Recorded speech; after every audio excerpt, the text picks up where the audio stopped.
Habari za saizi.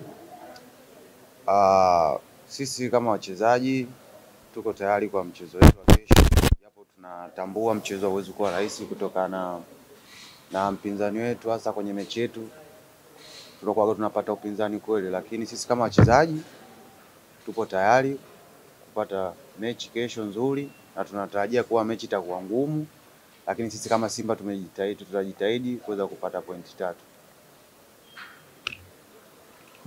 Shukrani. Umesema kwamba mtajitahidi kupata pointi 3. Nyie kama wachezaji mnapokuwa nyie wenyewe huwa mnazungumza nini?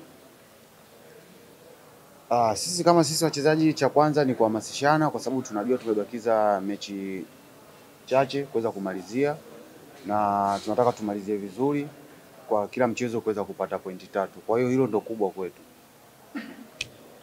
Shukrani. Nakaribisha maswali kwa Lucho.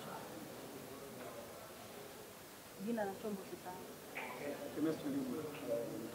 Labda pengine kulikuwa na shauku kubwa ya kushirikishwa kuisha.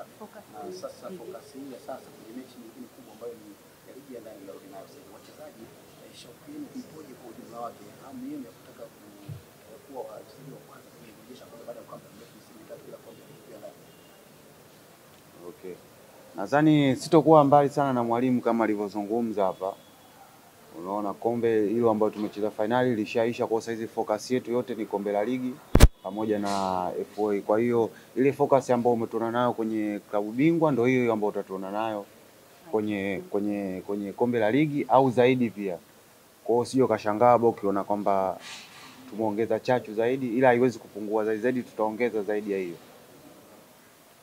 Swali lingine? Jina na chombo. Salama kutoka Mtanange TV. Dochi ni kama ulizo swali moja. Mnaenda kucheza na Singida Black Stars ndio tutazama wao wamekuwa na muda mrefu sana wa kupumzika tofauti na nyinyi.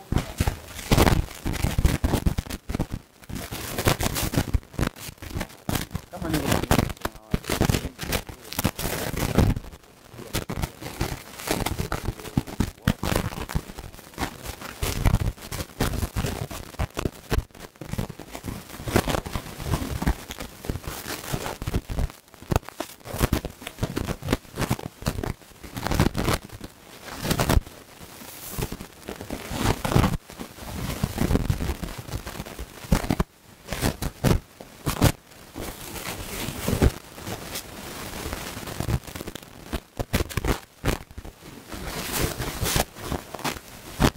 kama nikifanikiwa kupata nafasi katika siku ya kesho, ni kuweza kuipambania klabu yangu kuweza kupata pointi 3. Naam, shukrani sana Kameta na